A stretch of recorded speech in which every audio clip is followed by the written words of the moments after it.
It does make you feel that way, which is very impressive. It's one of my favorite feelings. Really? It's like you're just like, wow, I can't believe I think this fast. Multivitamins or vitamin D or whatever. I don't care. You don't do that? You just do like glutathione and phenylparacetam and things like you don't get in your diet generally. Nootropics. I'm a big nootropics fan. Okay. Which is cognitive enhancing. Are there any? All right, Danny. Are there any secret drugs out there? Secret drugs? Yeah. What do you mean by secret? I've seen so many like improve your thought process, improve your mind. There's this new secret pill that's like making people smarter. Oh, like the what is the name of that movie? Limitless. Yeah. The Limitless drug. I see that sometimes on ads. Are there supplements out there that can actually increase your brain activity? Increase connections. Yes and no. Man, come on, man. You telling me maybe? Is this a strong maybe? Are you juicing, Danny? With your mind? Am I juicing? I was definitely juicing with my mind, like whatever that means. What are you taking? So back then, when I first got into ketosis, I really got heavily into nootropics, and there are some things that definitely have strong effects. There are two different elements here. Okay, so nootropic is a term for cognitive enhancers, but some people think of the caffeine right here. Cognitive enhancer. Like yeah, it's they gonna normally make think you smarter. Yes, in a way, it's going to make you function. Right? It's going to allow more function. All of them are different. Like some are like memory retention, some are better for actual cognition, like neurons firing. Okay. But I want to define nootropic first, real fast. And caffeine is generally considered to be nootropic in the world, and that's not technically accurate. Yeah, I didn't think By so. definition, nootropic is something that does not have diminishing returns, doesn't have a negative impact on your mind. And unfortunately, caffeine does have a negative impact. It does. We all know. The more you take it, the less effect it has. And then if you don't have it, you have a headache. So nootropics are the exact opposite of caffeine. Caffeine, you take the coffee. Is that the name of your new nootropics? Yeah. Caffeine for every day breakfast. Caffeine. So a nootropic by definition is something that has increasing benefits the more you take it and not decreasing benefits. So with caffeine, you take the very first time you had a first cup of coffee, you're like, woo, what is this amazing drug? I love this thing so much. So there's diminishing return. Absolutely. Okay. You have to have more and more of it every single day, and then you can have like a pot of it, and you barely have any effect, it feels like, right? Yeah. So a nootropic is the exact opposite. The very first nootropic was paracetam, and paracetam is, I can't actually remember what he was trying to create, but, I think it was blood pressure medication, actually. Really? Weird, oddly enough. So is this a pharmaceutical? Nope. It is a supplementation you can get from Amazon or nootropicsdepot.com. Yeah, it's considered in the same category of vitamins because in fact, it's a vitamin. It's put in the same category. The reason why it's put in the category is because they do this testing. I think it's called the HT50 line, where it's like how much of you have to have where it would kill off half of the population if you had 100 people in a room. Like if they all took a certain amount, how much would you have to have the intake before you killed half of them, right? And for nootropics, it's insane. Like you couldn't humanly take enough of it. Like you were drinking it by the powder, like the cupful, and it wouldn't, have that effect. So it falls in the category of like vitamin C. So this is like But you have to take it every single day, though. You have to. Yes, you have to take it every single day, and it builds and it builds and it builds and it builds, and essentially designed to enhance your neural connectivity. And that's like feeding nutrients. Is that what you've been taking? I don't take it as much of it anymore. I've been playing with some stuff. You peaked out? No, I did not peak. You're like, I'm done. I kind of played with yeah, I've conquered this game. New high score, what does that mean? I don't need any more of that. It's unfair to the rest of the world. It does make you feel that way, which is very impressive. It's one of my favorite feelings. Really? It's like you're just like, wow, I can't believe I think this fast. Right? And after you get through a certain while, I would say try. So paracetam and what was the other one? Okay, so paracetam is the first one. There are at least 15 iterations of it. There's oxiracetam. There is. Okay, so what are these all an example of? Nootropics. Nootropics is a category that they all fall under. Okay, Now, that being said, I do want to cover one thing that I do take frequently that is not technically nootropic, but it sounds like it is. Phenylparacetam. Phenylparacetam is what you saw me take at the coffee shop the other day. It's like, pH? Yeah, okay. pH.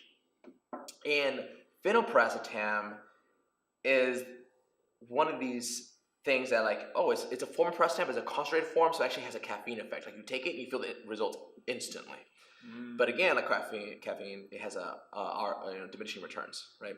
So the more you take it, the less effect it has, which is why you should only take it when you actually need to take it, and it's hyper focused. I mean, it is like, I had my friend take it for the first time, and I was kind of being a jerk to him. I was like, he's like, oh, I want to try that. I'm like, awesome. So I give him like a triple dose. And the phenol? Phenylpreston, yeah. Is that what fen is? No, it's different. Okay. No. Right.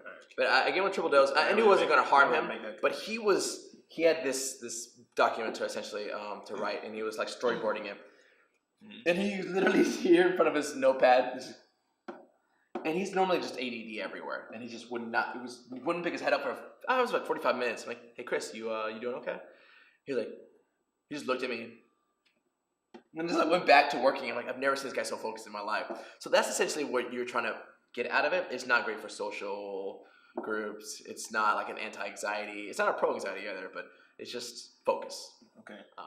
But take it sparingly. Nootropics. So now that I got all the science out of the way, Yeah. because I don't know how much people care about the science, if you do want to get into that world, I think one of the easiest entries of this, because it has many forms of paracetam in it, and it's a liquid form, which is so much easier to take, and it tastes so much better than the powder form. If you're mixing it in water, it's pretty pungent and potent. It's called True Brain. TRU Brain. Not familiar with them in any way, shape, or form. Was that made by Master P in the No Limit Soldiers? TRU? No. TRU? No. True Soldiers? No. You don't remember that? I do not. 19. I'm not really 98, hardcore 99. no hip hop. That's when I was born, dude. I'm just joking. I'm just joking. Bro, I was in high school. I was senior in high school. It's 90. 99. Middle school, I guess, 8th grade. So, yes, True Brain I think is the easiest way to get into this world. It has a lot of different components in it. It tastes pretty good. I think they give you the first box. They give you of like 12 or 16 or something. It's only like $10. Like the first box is a fantastic way to get into the world and try it out. After that first box, if you don't feel any difference whatsoever, then just don't take it anymore. I know a lot of people who just have no effect on them. Brain juice? There are a lot of variations now. Like when I first got into the nootropics world, True Brain didn't even exist. There was nothing on the market except paracetam, and that was like clinical at that point. Can you go to paracetam online now? You can get it now, yes. And they took phenylpreston off the Amazon market. Okay. Though. Would you recommend a combination of the 15 or so different variations? That's exactly what the world's about. If you get into the nootropics world, what you find out is that everyone creates certain what's called stacks for their unique neurology. And what you do, what most people do is like they'll try one out. And it's like, oh, this one gives me focus. Oh, this one gives me memory retention. Oh, this one gives me nothing. This one gives me mental endurance, because that's a big one too. It's like how long can I last here coding? Because this is really big in the software engineering world. They want to sit down and just code for 12 hours straight, and they don't want to slow down, right? Yeah. So ketosis is what they blew up in software engineering, and they blew up nootropics, because again, same thing. And so you play with all of them and see how they affect on you, and then you figure out, you pick your best 3 or 4, and then you kind of stack those together into you kind of make your own capsules, and then you just kind of take those on a daily basis. Nice. And then every 6 months to a year, roughly, you kind of have to change it up a little bit, because you do kind of, You start to adapt? Yeah, a little bit. Just a little bit. All right, man. That sounds like something I definitely want to jump into. It's pretty cheap to compare, considering the return you get on the effects. Like phenylpreston, you see me on it, like it's just like, oh, I'm like all wired up. Yeah. And that stuff, I think I have like it's a milligram or 2 milligrams of it that lasts me 2 or 3 months, because I only use it when I need it. It's like $18 or something. Like it's incredibly cheap. So compared to the stuff that like pure selling you nowadays in cans or whatever, like it's like $4 a can, and you're like, this will pump you up for the day. And it's like, no, whatever. Don't lie to me. Yeah. So it's one of those things like you just don't know about it. It's really cheap because just no one knows about it. But if everyone knows about it, they just jack up the prices. Essentially, they put money into marketing.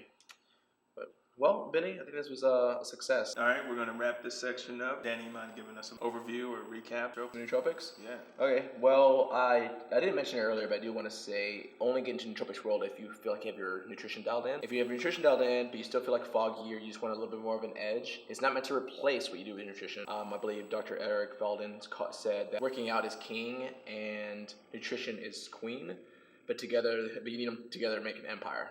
So there's that, and then you supplement with nootropics. So nootropics world, if you want to get into it, you want to play around, definitely try True Brain first to see how it feels. There's all kinds of information all over the internet about how each one of the nootropics, the paracetam family, affects you. So definitely check that out. But True Brain is my recommendation, and I'm not affiliated with them. Just want to throw that out there. Okay, great. Cool. All right, well, thanks. All good, Ben? Thanks for hanging out with me. Yeah. Boom. Bye. Next week. Next week. Next week.